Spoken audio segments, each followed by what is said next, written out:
మఖ పుబ్బ ఉత్తర ఒకటో పాదంతో కూడుకున్నటువంటి సింహరాశి వారికి ఈ సంవత్సరం ఆదాయ వ్యయాలు 11 సమానంగా కనపడుతున్నాయి.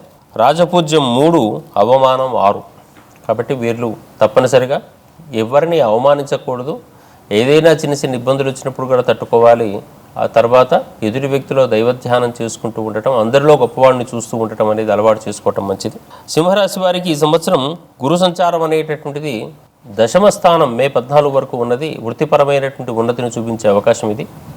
శ్రమ ఉన్నప్పటికీ కూడా పొజిషన్ ఇంప్రూవ్ అవుతుంది.